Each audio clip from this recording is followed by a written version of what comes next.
Bom dia, caros amigos da Rádio Transforma. Começa mais um Passa a Bola e, como sempre, vamos começar pela semana que passou. E a semana que passou trouxe-nos um sabor algo agridoce. Agridoce porquê? Porque o Porto tinha todas as condições para eliminar o Inter, vinha com um gol de desvantagem, é certo. Digamos que massacrou o Inter, não fazendo uma exibição muito bem conseguida. Portanto, a inspiração faltou um pouco, mas foi sempre um Porto à procura do golo, não o conseguiu e acaba por ser eliminado por um Inter perfeitamente ao seu alcance. Depois tivemos o sabor doce de inesperado de uma vitória, apesar de ser nos penaltis, do Sporting sobre o líder da Premier League, o Arsenal. De realçar que Pote, mais conhecido por Pote, embora seja Pedro Gonçalves, faz realmente um golo fantástico e empata a eliminatória e catapulta o Sporting para uma fase seguinte. Depois seguiu-se o sorteio, o Benfica, por ironia do destino, calhou-lhe o adversário que eliminou o Porto, o Inter, e ao Sporting calhou-lhe mais um adversário difícil, portanto, porque vai pôr à prova a capacidade do Sporting. Fernando Jorge, o que é que tu tens a dizer sobre a Champions League, o Porto, sobre esta passagem histórica do Sporting e depois o respectivo sorteio e as equipas que calharam às equipas portuguesas? Bem, olá Rui, antes de mais bom dia para ti e para todos os nossos ouvintes e aqueles que nos irão acompanhar. Relativamente ao Porto, antes de mais, sem o Pepe, o Otávio, o João Mário e com o Pepe lateral direito, é uma pura invenção do Conceição, no meu conceito de análise ao jogo. Continua a fazer essa opção. O Porto pratica, porque este Inter fracote, não jogou nada, o Porto também pouco jogou, excetuando nos últimos minutos, um quarto de hora final. Tem dois laterais direitos, o Francisco Conceição, filho do Sérgio Conceição, que jogou ontem até, e o Manafá, que para mim, para este Inter, que não ataca nada, não fez grandes jogadas de ataque, foi uma nulidade completa. Não digo nos dois jogos, mas no meio campo para a frente, aqui no Dragão, não jogou absolutamente nada. Não há necessidade de qualquer jogador que joga ali a lateral. Não há necessidade de um dos melhores jogadores que o Porto tem, o mais tecnicista, provavelmente até, o encostar a lateral está a cortar as asas ao Porto na parte da frente. Por isso, voltando ao jogo, foi um jogo fraco, mal jogado, sem grandes oportunidades até ao intervalo, de parte a parte. Pensou-se que o Porto, após o intervalo, viria com outra dinâmica para a segunda parte, mas foi um engano. O jogo foi igual, mais ou menos, até aos últimos 15 minutos, em que o Porto teve que apostar tudo, nomeadamente nas substituições, até que o Sérgio Conceição efetuou. O Inter ainda encostou mais atrás, já estava a jogar atrás, ainda mais atrás jogou, a defender, porque tinha ganho no primeiro jogo 1-0 também. Num jogo em que o Porto foi superior ao Inter, mesmo lá em Itália. E o Taremi, aos 90+6, há a grande oportunidade e o grande azar do Porto, atira ao poste e na recarga o Grujic de cabeça atira também à barra. Foi um momento. E assim se perdeu uma oportunidade nestes dois jogos em que foi melhor o futebol do Porto do que este fracote Inter, e anda esta equipa em segundo lugar no campeonato italiano, não se sabe como, e o Porto perdeu uma oportunidade de se juntar ao sorteio e aos quartos de final, juntamente com o Benfica. Portanto, não há mais nada a dizer sobre o jogo. Em relação ao Arsenal Sporting e a surpresa que foi... Em relação ao Arsenal Sporting, eu tinha dito aqui, contrariamente a muita gente que estava com receio, que o Sporting ia ser até goleado, provavelmente, ou pelo menos perder por 2 ou 3. O Sporting é uma agradável surpresa e o Rubem Amorim mostrou mais uma vez que é um grande treinador. Depois depende dos recursos, não é? E também se não inventar muito desta vez o Rubem Amorim, contrariamente ao que dizem alguns comentadores desportivos, nomeadamente o Zé Manuel Freitas, não jogar o Nuno, a defesa esquerda, o Nuno Santos, que é um bom jogador, mas se calhar ele não é um indivíduo tão consistente a defender. E neste caso, como o Arsenal é uma equipa muito mais forte do que o Sporting, com outros valores, mesmo até em termos de orçamento, conforme a gente disse, valem 800 milhões e o Sporting à volta dos 200. Portanto, é uma equipa de milhões contra uma equipa de tostões. Sim. Muito bem enquadrado o Sporting. O Rubem Amorim é que sabe o que é que faz os treinos com eles todos os dias e não acredito que o Rubem Amorim ponha um jogador mais valioso no banco para pôr em detrimento do outro que não é tão valioso. Sim, O Mateus Reis. O Mateus Reis é bom jogador, tanto joga à central e joga também na lateral esquerda e joga bem e defende melhor do que o Nuno Santos. O Nuno Santos é mais um indivíduo, até porque era o lugar dele, era extremo, quando ele esteve a jogar no Benfica, na altura e tudo. Portanto, o Sporting, no cômputo dos dois jogos, jogou taco a taco com este Arsenal, jogou lá bem na primeira parte em Alvalade, podia ter resolvido o jogo também em Alvalade, não resolveu, acabaram por empatar. Neste jogo, na primeira parte, o Arsenal teve mais oportunidades do que o Sporting, embora o Sporting fez um bom jogo, jogou bem, foi equilibrado. Na segunda parte só deu Sporting. Basicamente, o Sporting foi muito superior ao Arsenal. E o Sporting só vai, aliás, o jogo só vai para o prolongamento por uma infelicidade, por não dizer que foi um mau remate ou coisa do género, não, foi um bocado de infelicidade também do Edwards que se isolou e faz um remate que bate no pescoço.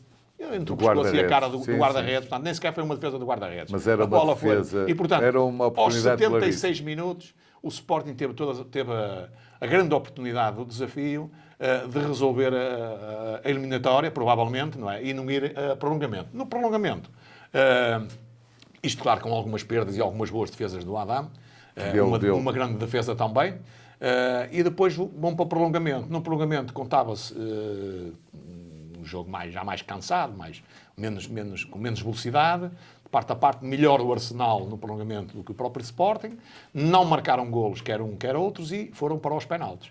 Nos penaltis, o Sporting esteve muitíssimo bem na escolha dos jogadores. Os jogadores do Sporting todos marcaram.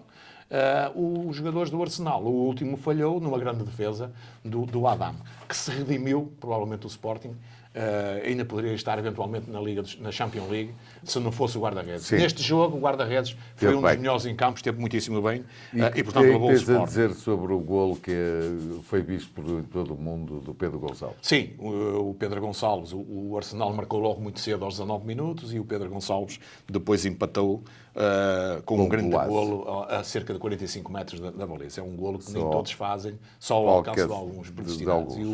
E o Pedro Gonçalves é o Pote, que a gente chama o Pote, que é o apelido dele, é um grande jogador e lamento que não seja chamado à seleção, porque não vejo lá melhor e ele fazia um bom trabalho e é um bom jogador. E em relação agora à próxima eliminatória com o Inter e do Sporting com a Juventus? Sim, por coincidência.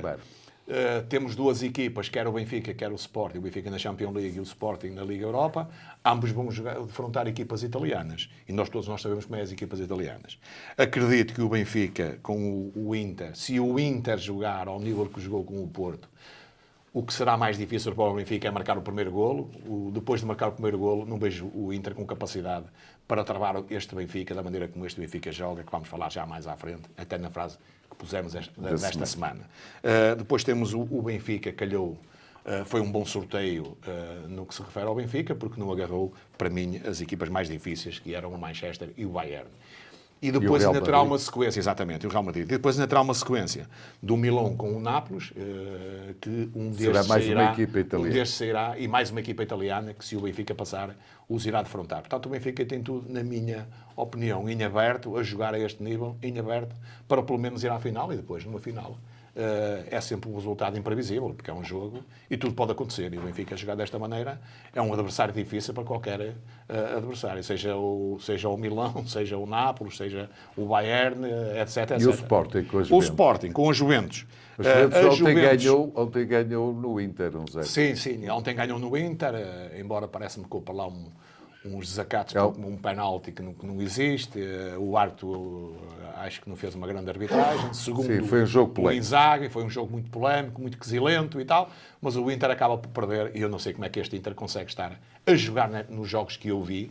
Não vejo o campeonato italiano assim assiduamente, mas a jogar com o Porto não vi nada de extraordinário a este Inter para estar em segundo lugar. Foi assim como também não vi, Porto eliminado diga-se também, não vi no Arsenal equipa para estar à frente do campeonato inglês. Mas pronto, no campeonato inglês é competitivo, ganha quem marca mais golos e tudo, Sim. eles jogam o ataque e o Arsenal tem estado à altura. E eles Agora ganhou outra vez ganharam outra e, portanto, vez. continuam na frente com 5 Com pontos, cinco pontos de de avanço sobre o Manchester City, que para mim é o grande candidato a ganhar. Mas acreditas que o Sport também Acredito, tem... acredito, A porque imagem do Arsenal, penso que a Juventus também estará ao alcance Sim, de um bom Sporting. acredito, como é e sabes óbvio. porquê? Porque o Sporting tem sido muito forte contra os fortes e muito fraco contra os fracos.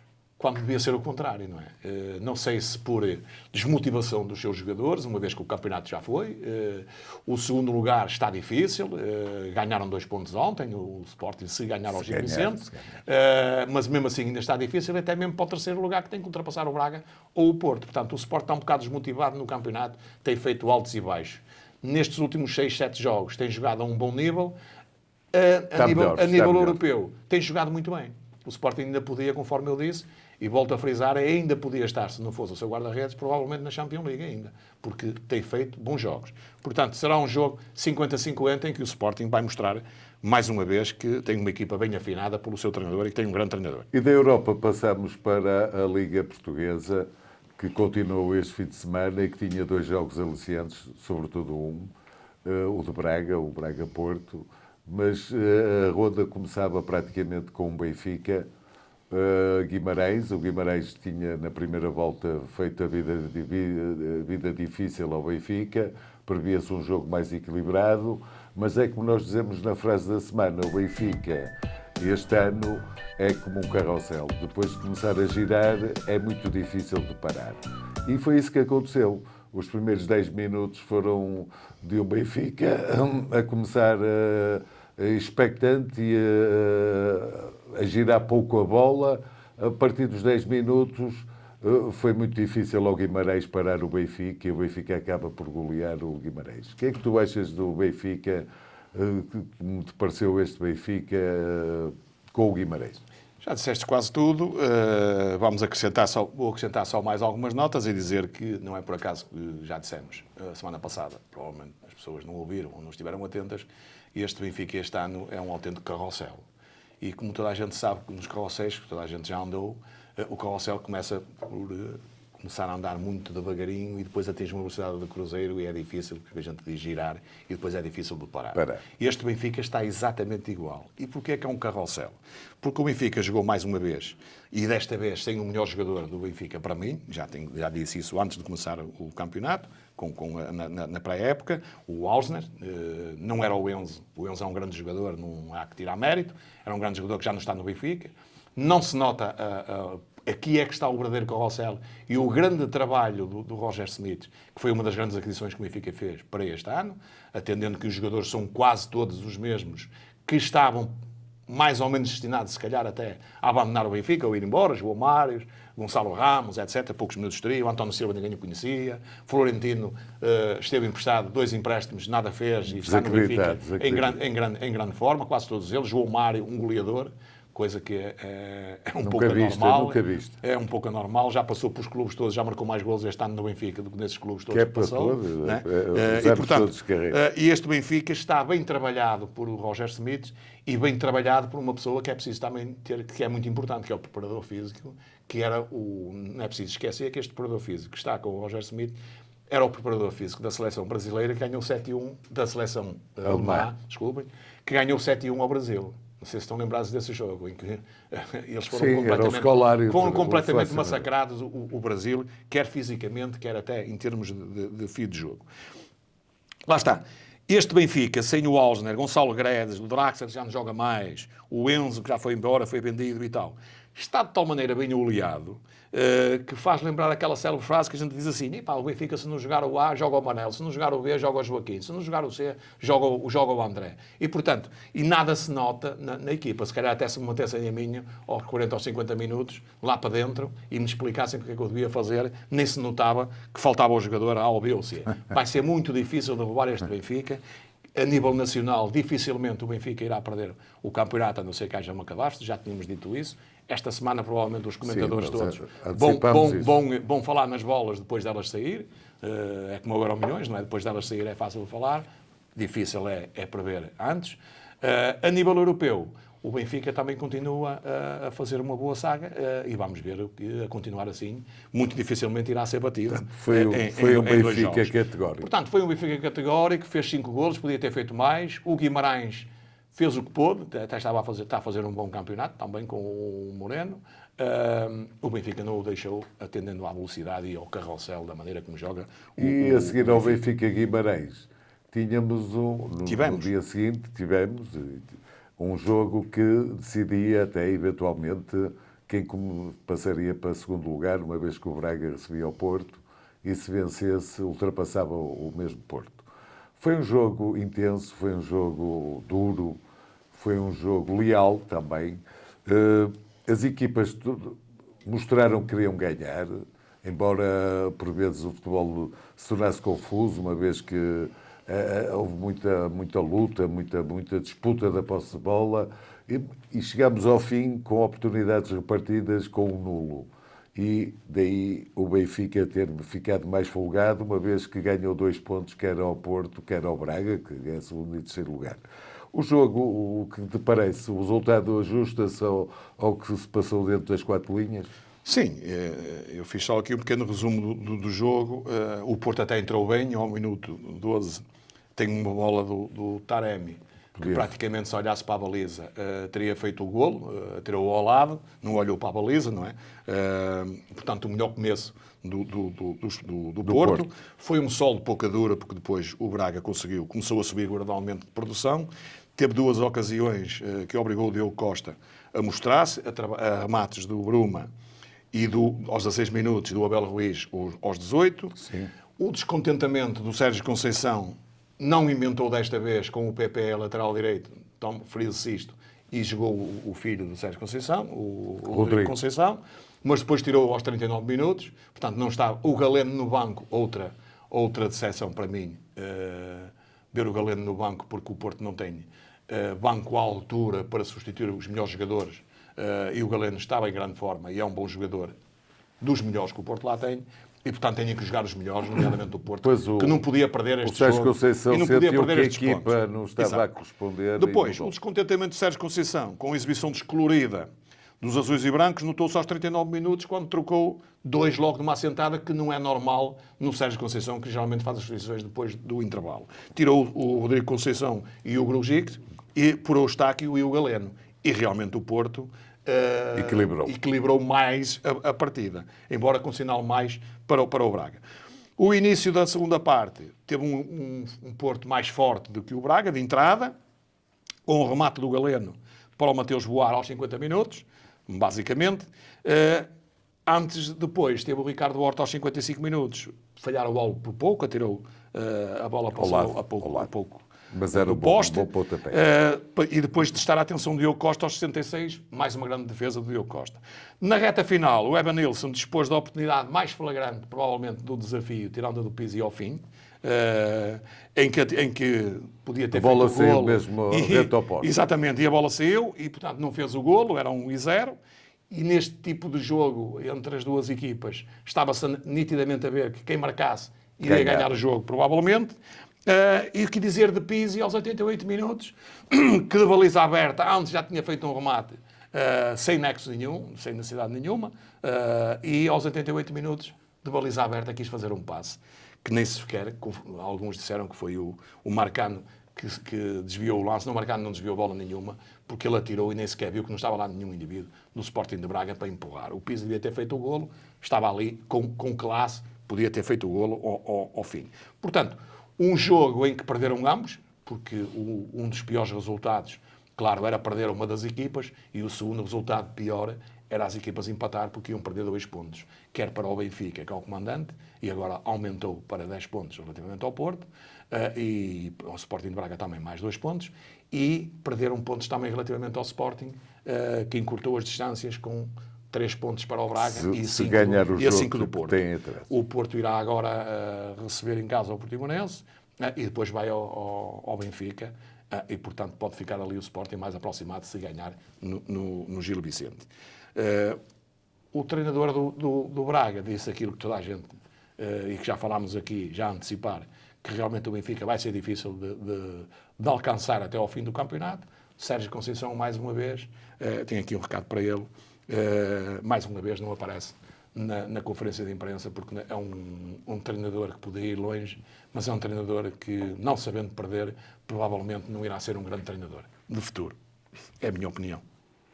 Em relação ao resto da jornada, queres dizer alguma coisa? Uma vez que o teu Boa Vista jogou ontem e, para surpresa da maioria, perdeu com o Famalicão em casa. Sim, quero dizer e dar aqui um recado ao Petit, que ontem desagradou-me, já anda a desagradar alguns jogos. Pensei que o Petit, já tinha dito isto aqui, até estava a fazer um bom trabalho, principalmente na primeira volta. Parecia um Petit que tinha ganho alguma experiência, algum calo e alguma audácia. Não, o Petit nesta segunda volta perdeu a audácia toda. Ontem foi um jogo fraquíssimo de ambas as equipas. Na primeira parte estive quase a adormecer, eu e os que estavam no Bessa, que ainda eram bastante pessoal.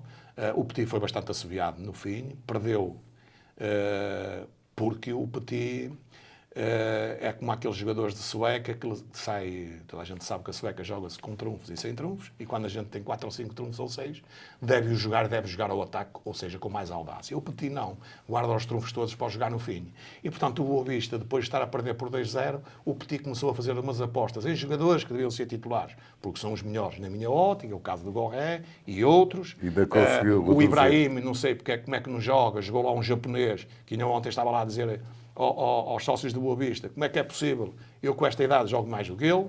Eu não vi. O indivíduo andava lá perdido lá dentro, não sei se ele tem algum patrocínio ou se é obrigado a jogar para o Boa Vista a receber algum. É uma nulidade completa e o Petit chegou ao fim do jogo sem sequer o tirar. Com o Ibrahim, que é um bom jogador, e o Boa Vista precisa de um indivíduo ali, além que o Seba Pérez também esteve abaixo do esperado, jogou pouco, e portanto o Boa Vista perdeu porque jogou pouco e apostou nos últimos instantes finais, nos 10 minutos finais, que é preciso ter sorte. O Yusufa falhou um golo, mas toda a gente falha. Até o Ronaldo, o Eusébio, etc., já não estão cá. Também falharam golos praticamente de baliza aberta, é normal, acontece. Mas não foi por aí. Foi por falta da audácia do Petit. E o Petit, se quiser ir longe, mesmo com fracos recursos no Boa Vista, o Boa Vista tem condições, com os que tem lá, com o plantel que tem lá, para jogar muito mais e pelo menos para jogar para os 3 pontos.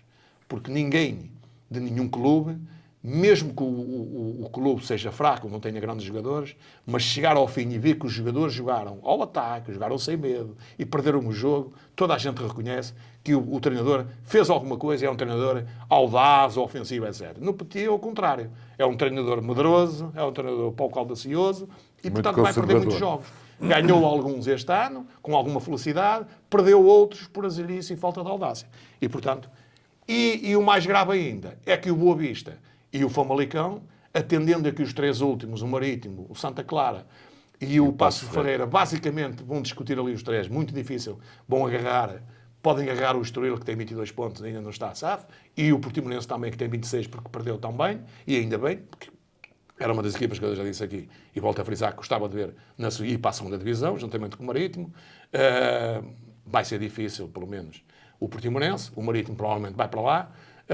Portanto, já estão, quer este Boa Vista, quer este Famalicão, com pontos mais que suficientes para não descerem de divisão. E, portanto, podiam proporcionar a ambas as equipas um melhor espetáculo, que é isso que se deseja, não é? E que se vai ao estádio para ver, até porque é uma hora imprópria, para consumo, sim, as pessoas não vão lá, e ainda por cima vão ver este tipo de jogos fracos, de baixo nível, e que os treinadores colaboram para isso. Entretanto, e para finalizar, vamos falar da seleção que volta novamente ao ativo, fazendo 2 jogos para o Europeu, 2 jogos com adversários acessíveis, e temos um novo selecionador, Roberto Martínez, que fez a sua primeira convocatória.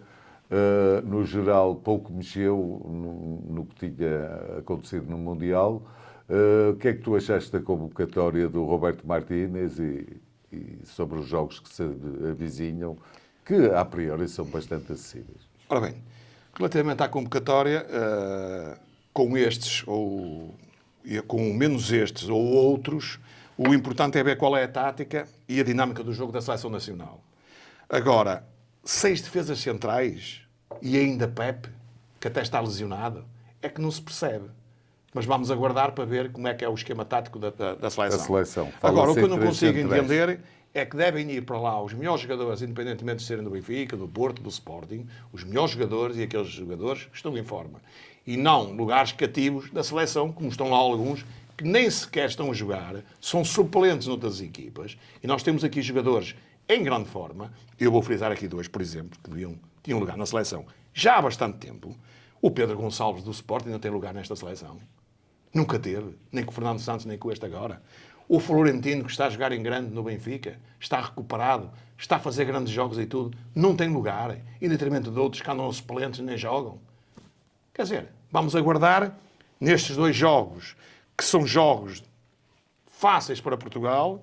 O primeiro jogo é na quinta-feira com o Liechtenstein. Pá, quem são estes indivíduos? É o Passos Ferreira, mesmo a descer a divisão, dá-los 4 ou 5. E Luxemburgo-Portugal é outro jogo também. Vai lá o Passos Ferreira também e ganha 3 pontos nos 2 jogos e provavelmente até não desce da divisão. Já não será tanto assim, ganha 6 pontos. Mas é o que é. São equipas fraquíssimas para contando Sim, com Portugal. claro. Com o Fernando Santos, iríamos ter dificuldade nestes 2 jogos. A gente já sabe como é o modus operandi do Fernando Santos. Com o Roberto Martínez, estamos Vamos cá esperar para ver. E depois vamos ver e vamos analisar. Ok, e assim terminamos mais um Passo à Bola. Desejamos uma ótima semana. Obrigado e boa semana para todos.